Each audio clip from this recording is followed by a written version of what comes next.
Welcome back, Health Impact audience. We've got a very, very important topic that we're going to discuss with this power panel here. I couldn't be more excited about this topic, which we all love to talk about, but very few of us actually do anything about.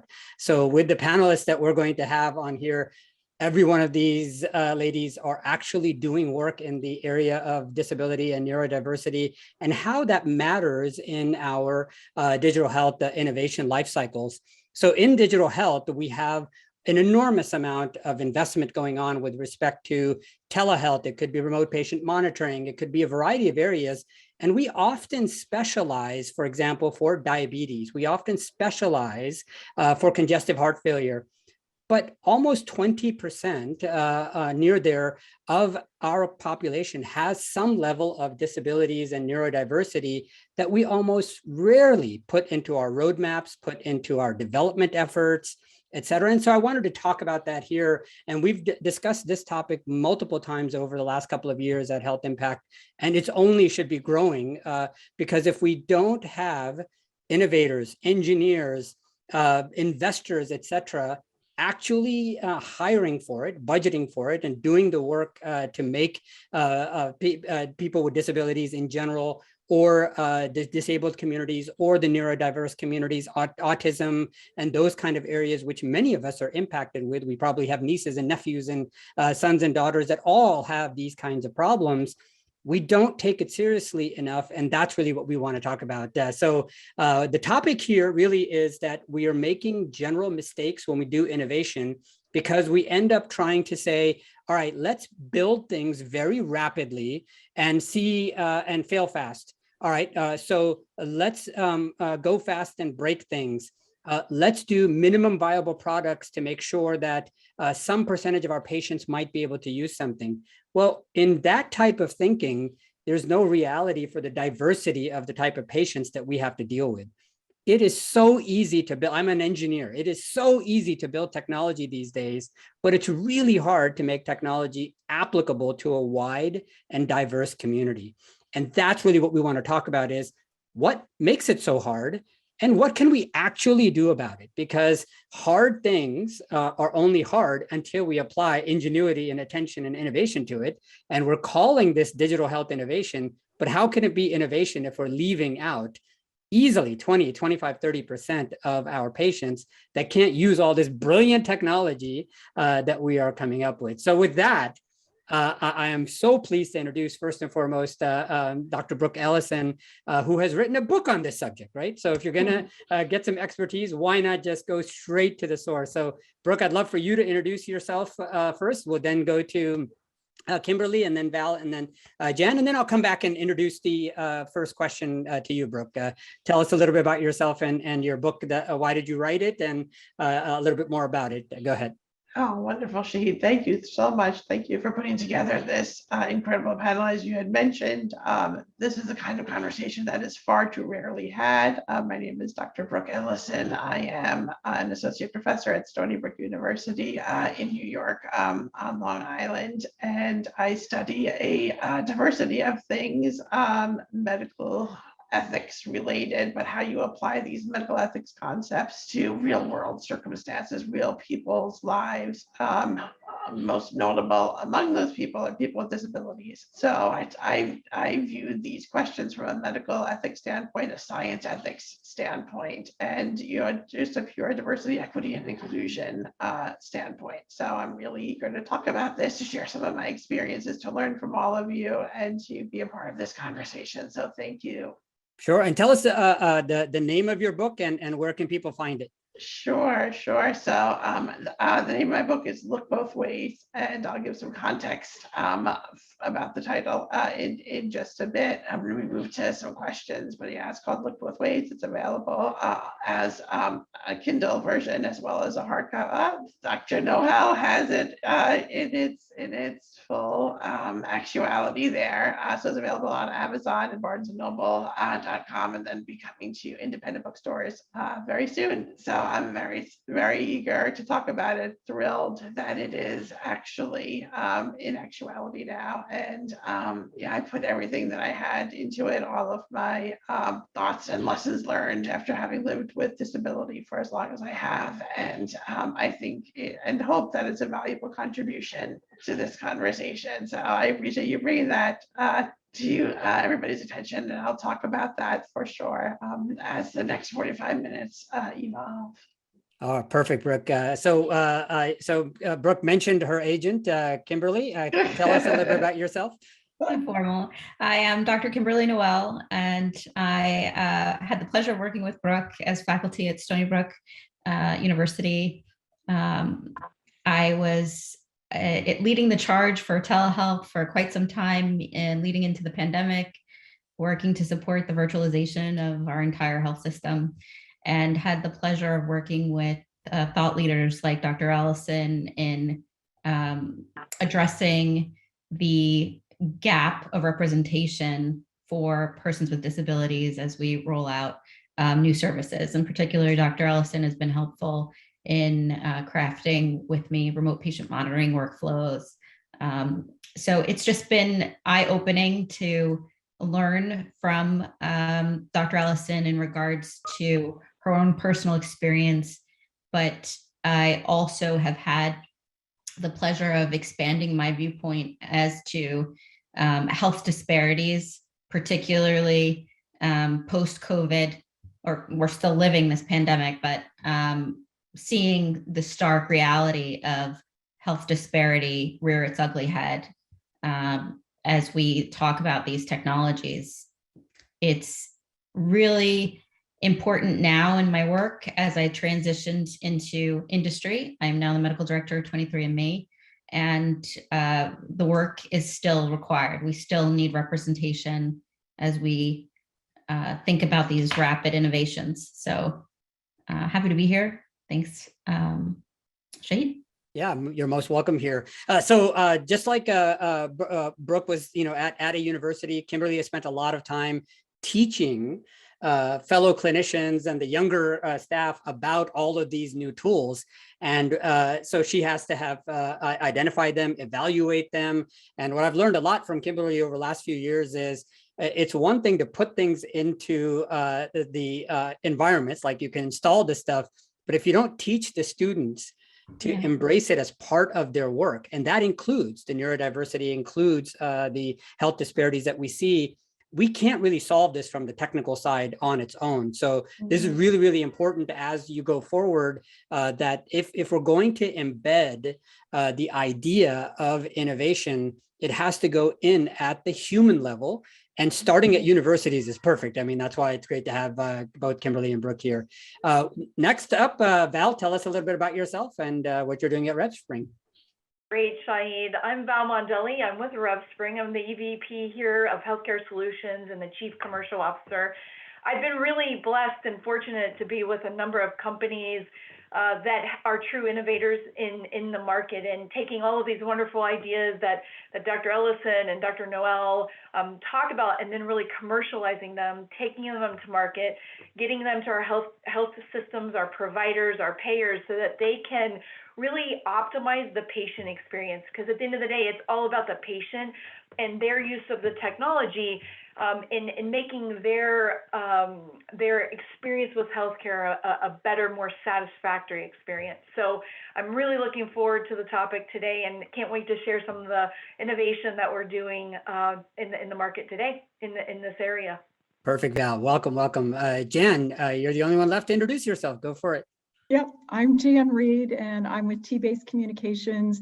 We are dedicated to nothing but accessibility. I'm the Director of Healthcare Services, so I work in the healthcare space specifically to really help everyone stop talking about it and do something about it. And what we do is bring alternate formats. So whether that's digital, print, verbal, reading, we do all of the technology around accessible communications. So happy to be here and looking forward to the discussion. Perfect. And, and we've learned a lot from Jan over the last few sessions that we've spoken to her. She's spoken to our audience a number of times. And really what you can get from Jan and other companies similar to RevSpring as well is that there is a way that you could put this into place. It's not just money losing, right? People often think, well, if I spend my time on accessibility and other things, then I can't do other features. Well, you have to imagine that the accessibility is one of the primary features. It's not a thing that you do on the side because you have to, but it's the right thing to do. And one of the reasons it's the right thing to do is imagine that instead of designing our software, designing our hardware for most of what we believe is the normal world, there is no such thing as the normal world. Everybody is diverse. Instead, we designed from the ground up for neurodiversity. We designed from the ground up for general diversity, for the disabled in a variety of ways. That makes your hardware and software easier, faster, cheaper, and it goes to more and more audiences. So if you're an entrepreneur or an engineer like myself, and you are not building into your budgets and your engineering circles the ability to have software or hardware that can be used by 100% of the audience, and instead you're designing it so it can be used by 30% of the audience, how dumb are you, right? If you don't understand that the entire audience gives you a larger market, well, that's just crazy. And so you'll see Jan talking about that is to say, look, guys, this is part of business. It's part of making your product more valuable, not less valuable. It's not the thing that you do on the side. It's a core part of your design. Now, thinking about that as a core part of design, Brooke, you've written a book on it. How do you define inclusive innovation?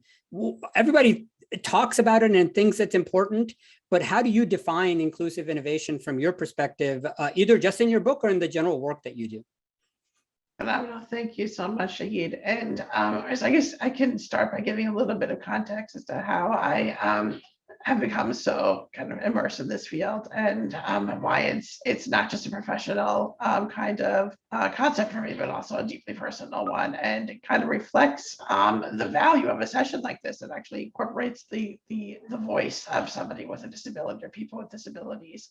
So it was about 31 years ago. I was 11 years old, and it was September, so early on in the school year, actually the very first day of the academic year, and I was just starting junior high school, so kind of feeling adult-ish and independent, and some friends and I decided to, I guess, exercise that level of new independence by walking home from school. So it was the first day of junior high school, and we decided to walk home from school, and in so doing, we had to cross over Nichols Road, which, as Kim knows, as well as I do, is a very heavily trafficked kind of highway here on Long Island. And while crossing Nichols Road, I was hit by a car. And so that's kind of where the title of my book comes from. It's almost like a tongue-in-cheek kind of thing, looking both ways, but the title has a lot more significance than that, but that's kind of where the inspiration came from. So the damage that was done to my body was just almost immeasurable. I cracked my skull open by hitting the windshield of the car, and then was thrown about 100 feet in front of the car and landed, on the pavement and bit down on my tongue. So I bit off a third of my tongue. I had damage done to all of my limbs. I was in cardiac and respiratory arrest when the responders arrived at the scene of the accident.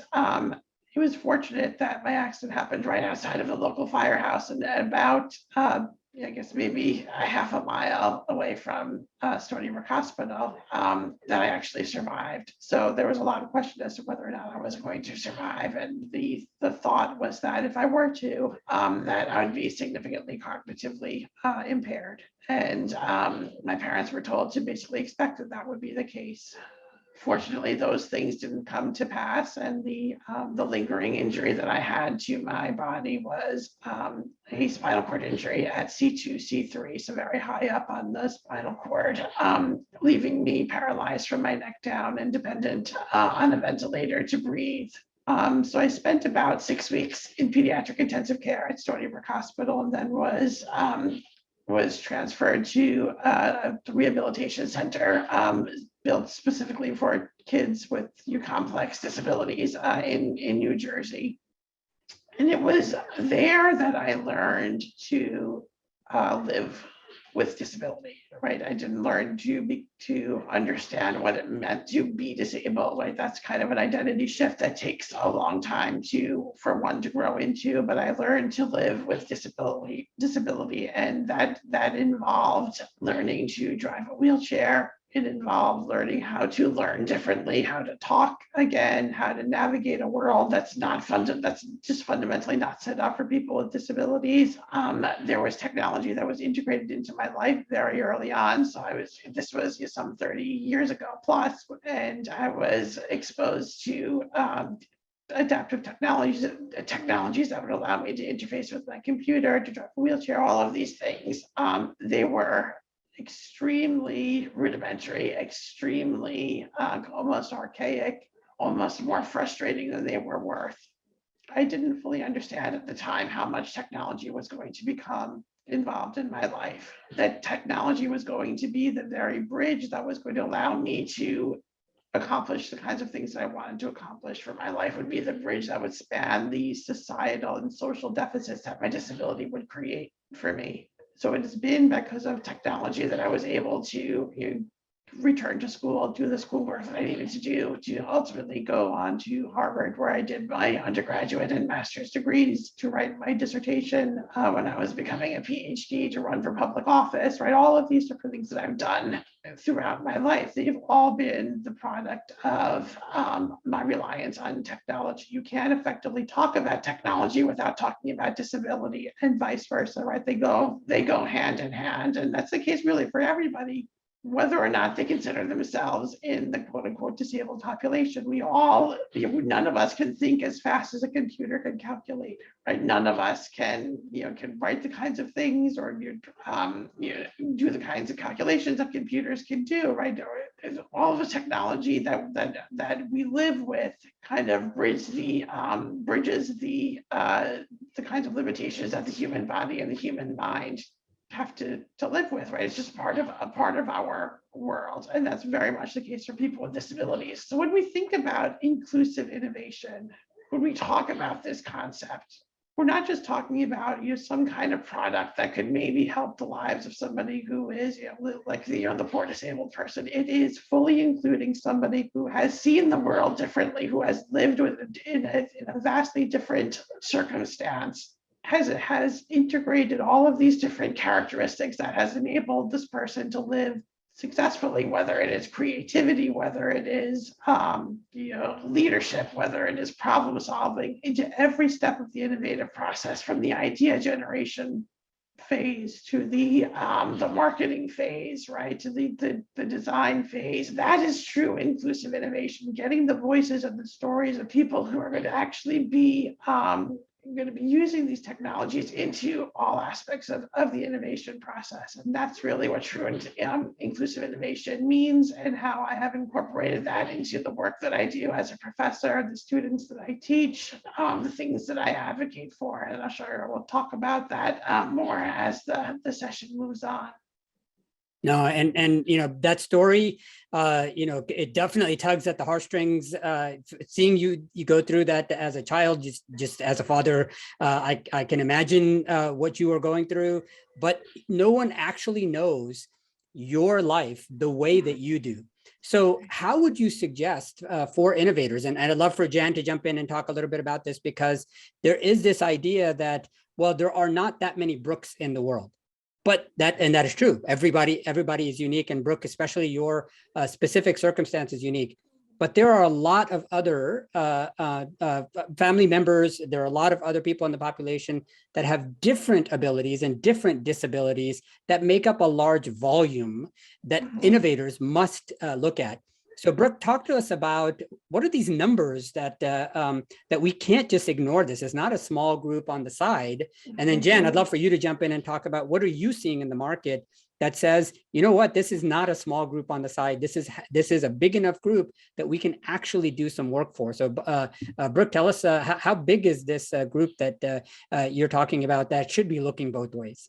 Sure, fantastic, right? So we're talking about an estimated one in 4 people, at least in the United States, who is affected by disability in some way, and actually there's a greater representation in lower income countries and developing nations. But we're talking about 1 billion people worldwide, if not more. So the largest minority on the planet with a tremendous purchasing power, right? So we're not just talking about insignificant numbers, we're talking about numbers in the trillions of dollars, right? People who want to be engaged in technology just like everybody else, right? So this is not just some an insignificant population that maybe we could choose to consider or not, right? Even just for humanitarian reasons about how small the population is, it's a population worth considering. But we're talking about just for financial reasons, a population that has a lot to say and a lot to do and a lot of potential contributions to make. So as you had mentioned before, Shahid, we're talking about failing to include this population. It is really to everybody's detriment. In addition to the fact that they have so many unique ways of looking at the world, unique experiences that are of intrinsic value to how the world is going to continue to operate in the future, right? If we're talking about building back better, we need to build back in a way that is fully inclusive, that is mindful of everybody's needs in ways that possibly that has not been done in the past. And you're absolutely right to say that my situation and my experiences are extremely unique, but that is certainly not it's not, we don't need to cater to a minority within the minority, right? We need to cater to everybody, that all of these experiences and lives are of value and worthy of being a part of the conversation, that they have potentials that can be reached if given the opportunity to do so. And that is so often executed through technological advancement. So I have 2 nephews, both of whom are on the, actually 5 nephews, but 2 of them are on the autism spectrum. One is 6 and one is 4, going to be 5 in the next few weeks. And they are brilliant. They are just technological geniuses and aficionados, and they have grown up in this technological world, and the things that they can do on a computer and on their devices is just stunning, right? They have social deficits and different ways that they are more or less integrated into the world, but when it comes to technology, they are just like whizzing around on their tablets faster than any of us can. And to provide kids like them and other kids who have other kinds of disabilities with the opportunity to actually realize their potential that would have even a decade ago been completely ignored or seen as irrelevant is just groundbreaking stuff. And I think that engineers should really take that to heart, that this is really revolutionary work that can change the face of how we appreciate people's lives for really into perpetuity. Yeah, I love it. In fact, Jen, that's a great place to jump off of, which is a couple of keywords that Brooke said is purchasing power, right? That's music to entrepreneurs, investors, et cetera. Let's add on that. And I'd love for Kimberly and Val to add on that as well, is to say, what is this purchasing power and can it actually influence our engineering and budgets associated with it? Yeah, I mean, the purchasing power is an amazing thing because people who have persons that they love or know in their life want to support organizations that cater to or consider disabilities. And so it isn't just the billion people and what it is that they have to spend, but it's their community, their family, and those that are close to them and what they're spending as well. So I mean, so much of I see with Brooke and others that I work with in the industry, the truth is what we do and have historically done as a society is disable very capable people. So because Brooke can't walk or navigate beyond her neck does not mean she's disabled. But yet, as a society, if she had low vision, we would have disabled her because we didn't provide her the things that made it possible for her to interact and do what she's capable of doing. So I always think of just a very simple thing like a menu. when you go into a restaurant, how often do they give you a menu that you can either digitally read or visually read in a way other than print? So we've instantly disabled a person who needed an alternate format to be able to engage with the people that are with them, to interact, to have the conversation about food, to live as a normal life. So those are the things that come to me from listening to Brooke. No, and Jan, what you're teaching us here is that a person like Brooke it is not a noun as being disabled, but we on the community side are doing the verb, which is the disabling, right? And if I think just by flipping the switch a little bit and said, okay, look at it from the other end is and think of autism like the examples that Brooke gave about her nephews. That is a perfect example. There are new classes of individuals that have a variety of extremely valuable things that they can do, but we are disabling them by not giving them the technology. It would behoove us to think about it in those terms. Now, let's look at it, from Val and Kim, your perspectives.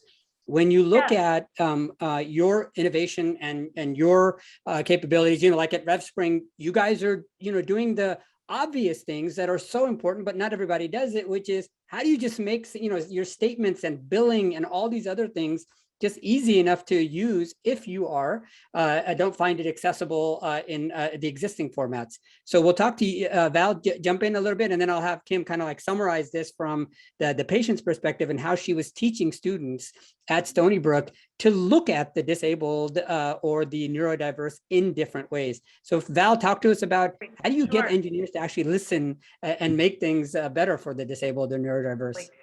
I think good innovators, good companies that innovate constantly are listening to their customers and ultimately listening to what the patients need. So one of the things that our providers are always saying is, it's not about always reducing our cost or driving more in yield or payments. It's about patient satisfaction. And we're serving a variety of patients. It's not just Medicare old, it's not just the young, it's disabled patients, it's vision impaired patients. And there's a lot of them. And so when you're listening to that, it really can drive your focus in those areas. One of the things that I love about what we've did in partnering with Jan is oftentimes we think of the patient's journey from the clinical perspective, but there's a whole financial and administrative experience that they go through in healthcare, and it's complex. And so just to even pay a bill for someone who doesn't have a disability is oftentimes challenging, let alone if they're vision impaired. And so we started thinking about those with vision impairment and how they could even pay a bill or read an appointment reminder or all of the messaging that we're engaging with patients on. How is that possible with them? And we wanted to not only give patients those other abilities, but options, right? It's about the patient and how they want to be communicated. So with what I love with what T-Base and the technology that they've brought to market is we give our patient options, accessible PDFs, accessible e-text, HTMLs, audio for those vision impaired patients that like to use their readers, Braille. I mean, we're delivering patient statements in boxes that protect their Braille statements. We have reflowed large print. And so all of those options are available with technology. As Dr. Ellison said, technology is a grand thing. And at RevSpring, we spend at least 10% of our revenues on innovation and research and development. So you asked, Shahid, how do we get engineers excited about this?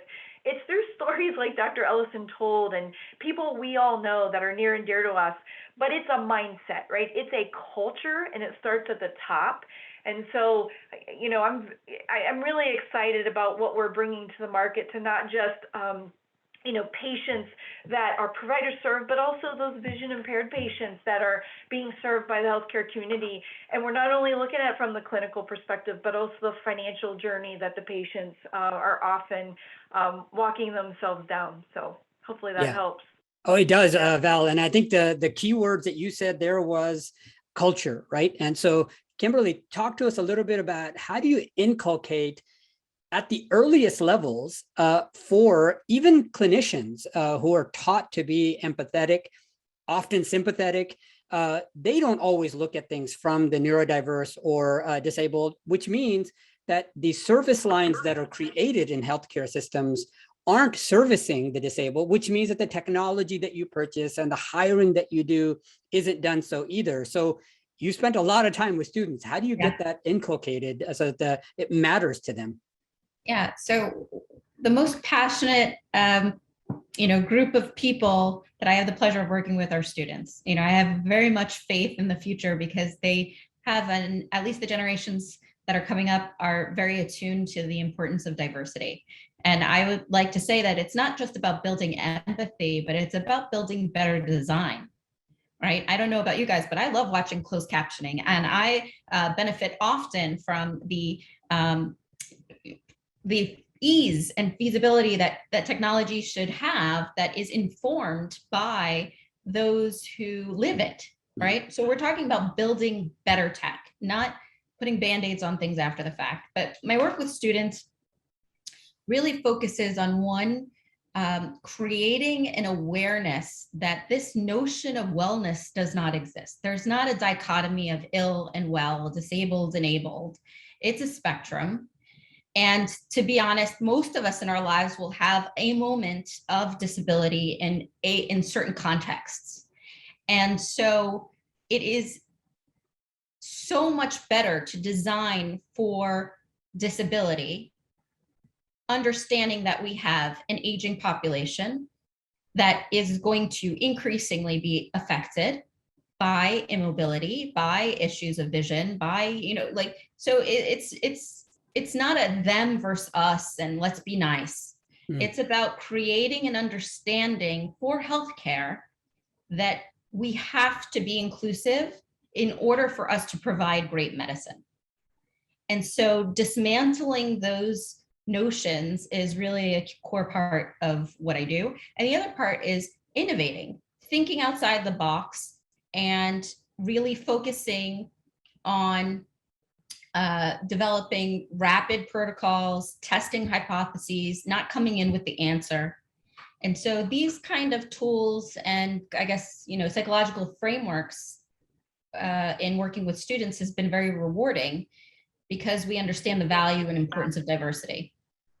Yeah, and when you think about that example you gave about closed captioning, that is so perfect, because if you said, well, closed captioning is really for the people who are hard of hearing, right? You would say, okay, well, if you're hard of hearing, you are 3% of the market, meaning completely deaf, or if you're just slightly hard of hearing, you're now 5% of the market, et cetera.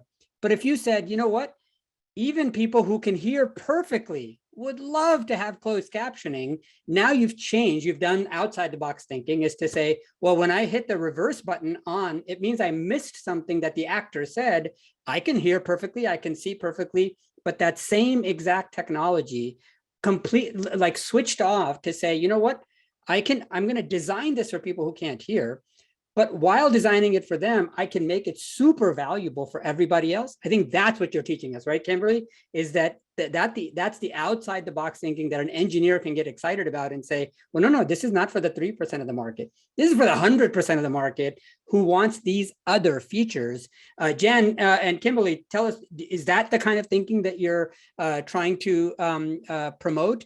And then I'll have Brooke come in and say, well, how do you actually get engineers like me to think like that, right? So Jan, your comments on what Kimberly was saying, especially with the closed captioning example, and Val can jump in there as well before we bring in Brooke to summarize. Yeah, what I thought Kim, really said is we have to build it from the ground up and do it right to begin with, not lay something on it. And we see a lot of organizations attempting to say, oh yeah, I'm thinking about this, and put some kind of overlay on it. And if you actually go in on the reader, JAWS or NVDA, you can't read that. I mean, you get to about digit 6 and then you go, oh, I'm stuck. It's not. because we need to build it from the ground up. So engineers have to be taught how to do that and to include that in their programming. Interestingly enough, when you come out of school, you haven't learned anything at this point in time about how to build things accessibly. So that really does mean that if you've got a website and you've got PDFs and all these other things, you've got to do an audit and you've got to remediate those from the ground up if you're going to do it so that it really is readable, so it really is usable. And so we've got to do that. We also do think so often about, oh, it's just like you said, the few people, oh, it's 3% people who can't. You know, I like to think about healthcare. How many people are we really talking about that we're really trying to engage? So when we look at peoples with disabilities, let's take heart disease as an example. Heart disease, 11.5% of people have heart disease that have also a disability, compared to only 3.8% of the rest of the population. So we say, well, we're really working on heart disease and we really want to see clinical outcomes change. And yet we've done nothing for at least 10% of the people that have heart disease because they also have impairments. So, and diabetes is an even higher number. So we cannot in healthcare specifically say, oh, we really need to think about this as some small population. It's not. So when we really hone it down, not even to the right thing to do and that everyone benefits when you build it that way, but also specifically in healthcare, what are you trying to achieve? And where are those people? And how are you proactively engaging them? Right. So And Val, this may, yeah. no, that's a great point, Janet. And Val, just this may seem like a non sequitur, but how do you test for this capability that you are actually doing, that you are actually meeting the needs of the disabled, et cetera? Do you hire specifically for that? Do you send the testing out to others? Because as an engineer, what I know is if it's not in QA and it doesn't have a test case against it, it may not actually get built or executed, especially in the healthcare world. So how do you test for this to make sure that the stuff that you want to get inaccessible is in there? I love that question. I love that. We do surveys, right? We actually will not only talk to our health systems, but we have a network of consumers and patients that we speak to on a regular basis to gauge. And the other thing that when I think of technology, I think of intelligence.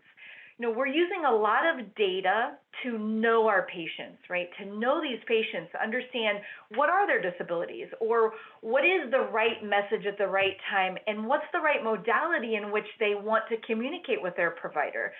So we like options because we understand that, you know, not every patient is created the same. Everybody desires something differently. Everybody has different preferences.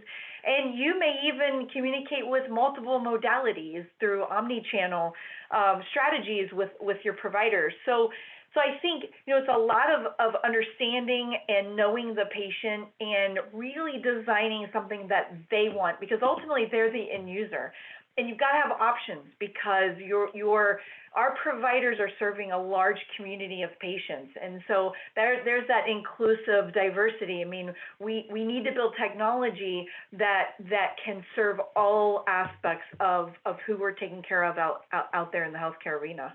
Perfect. And in the last few minutes, we'll do audits for that. Yeah, we will do the audits and a lot of QA on that. And then we'll give the exact fix for where we find those breaks. So we call those breaks. You know, I'm going through, I'm supposed to put my social security or my member ID in, but I don't know that that's what this box is for. So we fix that. We tell you what to do to fix that break. And then we'll re-audit to be sure you fixed it right. So there's technology to do that. You know, there's technology to do the quality piece. There's technology to create those documents and then put them into different outputs, as Val mentioned, whether that's Braille or large print. We use proprietary technology to create it and then output it to whatever output it is that the person wants. No, I love that, Jen.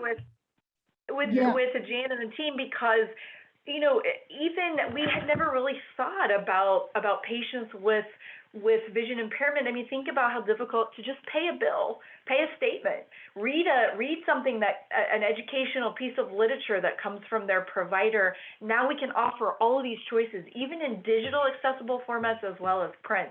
So it's pretty incredible.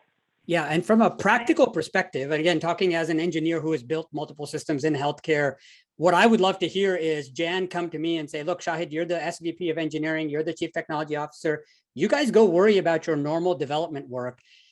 Budget, X percentage of your, Val said they have 10% of their budget for R&D. You can say 2% of that budget can be for making sure that you have companies like a T-Base or Jan to come in and say, just let us do your audit.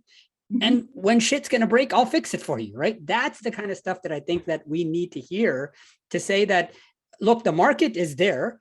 It's the right thing to do, for God's sakes. If you have the right thing to do and the damn market is there, what's keeping us from doing it, right? That's the heartbreaking part of this. And in the last few minutes, I'd love for Brooke to just come in and say, look, guys, let me give you a lecture. Like, give us take 5 minutes, give us a lecture and say, here's how you can actually make it happen so that you're not just talking about it next year, that you actually budget for it, that you account for it. Give us some advice on how we can pull this off. And but first, let me just say how much I have absolutely loved this conversation, the things that were talked about, right? Whether it's Jan's point about the distinction between impairment and disablement, right? That impairment is something that is kind of circumscribed to the physicality, right? To our bodies, whereas disablement is kind of a societal thing, right? All the aspects of our world and our built environments that further disable somebody. Or to Kim's comment about basically universal design, right? That we can have we can look at this issue as a standalone thing, right? That disability is a population that we can or possibly not decide to think about, or we can think about how disability kind of transects everybody and all the kinds of innovation that we can do that affects everybody's life, whether it is, as you mentioned, closed captioning or Alexa devices or all of these different kinds of things that makes everybody's lives better and easier. So so that is incredibly important. Or Val's point about giving people options, right? To give somebody a choice, right? People with disabilities very often are never given that, right? Like, this is the technology that we made for you. It might be worthless or it might be great. We don't really know, but never like a suite of options from which to choose, right? That's like revolutionary thinking and not something that's ever really been done before. So all of this is just totally music to my ears. And I think it's phenomenal. Yeah. So Brooke, talk to us a little bit about, sorry to interrupt. There was one right. point that you made, which caught my attention as an engineer, and that is universal design. Take the last 2 minutes that we have. How do we get to universal design thinking from your perspective?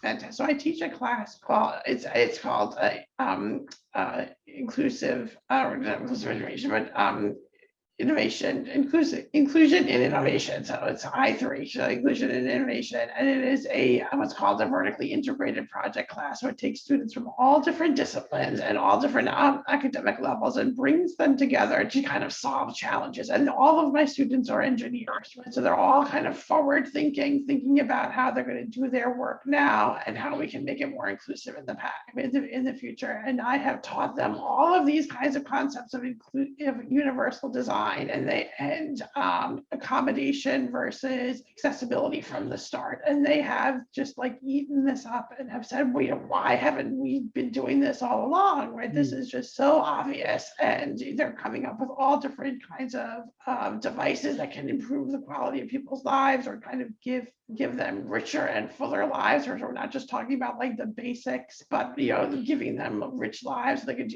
be gamers and be artists and all of these kinds of things that actually make our lives not just more survivable, but actually more livable and then give them quality of life. And I think that future generations want this kind of knowledge, right? They want to make a world that's better and more inclusive of everybody. I think that we are moving into a generation where the kinds of what was considered status quo is no longer acceptable, right? The idea that we can just arbitrarily marginalize one subset of the population is just not something that the existing kind of youth generation is going to tolerate anymore. And that is for the better, right? That is going to create a world that's for the better. And this is something that engineers need to know, that physicians need to know, that everybody really needs to know. And that's the kind of the message of my book, right? That we are all better off when we understand disability not to be as a source of weakness, but as a source of strength, right? So I talked in the first half of my book about some of the challenges that I've experienced, and then devote the entire second half of my book to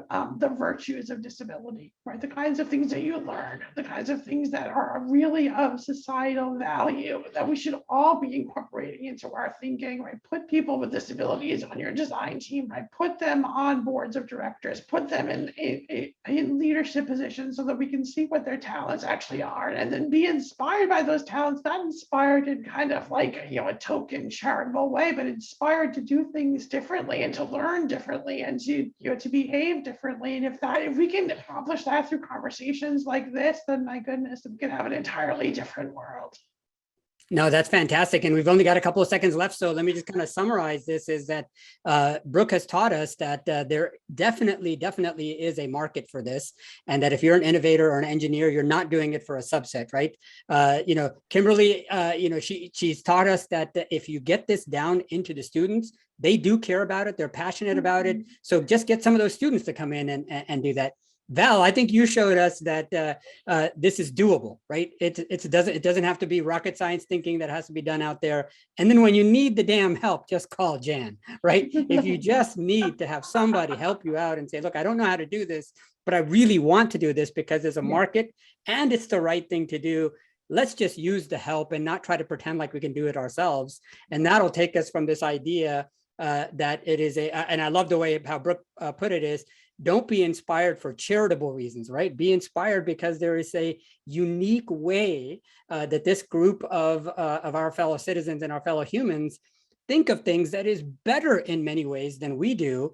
And that example of universal design for closed captioning would be a perfect one that Kimberly told us about, to think through and say, how could I do this with other things that may not be closed captioning, but it gives you that same idea of universal design, so it's useful for everyone, and it just happens to help out the people who need it most. So that was fantastic, ladies. Thank you so much for being with us. You've taught us a lot here, and hopefully you're available for all of our audiences to connect with you and learn from you in subsequent episodes as well. Definitely. Thank you, Saeed. Thank you so much. Thank you, all. Saeed. Thank So you, everyone. nice. Take care.